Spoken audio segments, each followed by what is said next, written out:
Thiruvananthapuram medical കോളേജിലെ രോഗികൾക്കും കൂട്ടിരിപ്പുകാർക്കും ഉച്ചഭക്ഷണം നൽകുന്ന ഡിവൈഎഫ്ഐ ജില്ലാ കമ്മിറ്റിയുടെ ഹൃദയപൂർവ്വം പദ്ധതിക്ക് 9 വയസ്സ്. വാർഷിക ദിനത്തിൽ CPIM general secretary MA. Baby medical college ആശുപത്രിയിൽ പൊതിച്ചോറ് വിതരണം ചെയ്തു. പദ്ധതിയുടെ ഭാഗമായി 1,64,00,000 പൊതിച്ചോറുകളാണ് ഡിവൈഎഫ്ഐ ഇതുവരെ വിതരണം ചെയ്തത്. മെഡിക്കൽ കോളേജ് ആശുപത്രിയിലെ നിരാലംബരായ രോഗികൾക്കും കൂട്ടിരിപ്പുകാർക്കും ഉച്ചഭക്ഷണം എത്തിച്ചു നൽകുന്നതാണ് ഹൃദയപൂർവ്വം പദ്ധതി.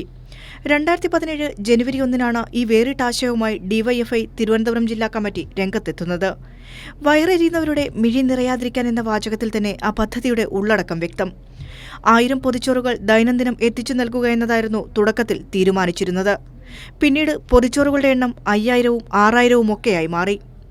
ദൈനംദിനം നടക്കുന്ന ഈ പ്രവർത്തനത്തിലൂടെ ഇതുവരെ വിതരണം ചെയ്തത് 1,64,00,000 പൊതിച്ചോറുകൾ. 9ാം വാർഷികത്തിന്റെ ഭാഗമായി മെഡിക്കൽ കോളേജ് ആശുപത്രിയിൽ ഡിവൈഎഫ്ഐ പ്രവർത്തകർ രോഗികൾക്കും കൂട്ടിരിപ്പുകാർക്കുമൊപ്പം കേക്ക് മുറിച്ച് സന്തോഷം പങ്കുവച്ചു. CPIM general secretary MA. Baby ഉദ്ഘാടനം ചെയ്തു. നമ്മുടെ നാടിന് വേണ്ടി നല്ല കാര്യങ്ങൾ കോർപ്പറേഷനോ ഗവൺമെന്റോ ജില്ലാ പഞ്ചായത്തോ ഒക്കെ ചെയ്യുന്നത് പോലെ, കേന്ദ്ര സംസ്ഥാന ഗവൺമെന്റുകൾ ചെയ്യുന്നത് പോലെ സന്നദ്ധ സംഘടനകൾക്കും ചെയ്യാം. ഈ ആശയം പ്രബലമാണ്. ആ മേഖലയിൽ ഡിവൈഎഫ്ഐ കേരളത്തിൽ ഏറ്റവും മികച്ച മാതൃകാപരമായ പ്രവർത്തനം നടത്തുന്ന സംഘടന ഡിവൈഎഫ്ഐ ആണെന്നുള്ള കാര്യം സന്തോഷപൂർവ്വം ഞാനിവിടെ രേഖപ്പെടുത്തുകയാണ്.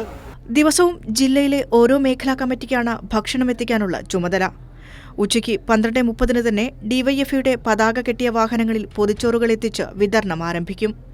തിരുവനന്തപുരം ജില്ലാ കമ്മിറ്റി ആരംഭിച്ച ഈ സംരംഭം ഇന്ന് കേരളത്തിലെമ്പാടും ഡിവൈഎഫ്ഐ പ്രവർത്തകർ ഏറ്റെടുത്ത് നടത്തുകയാണെന്ന് ജില്ലാ സെക്രട്ടറി ഷിജു ഖാൻ പറഞ്ഞു.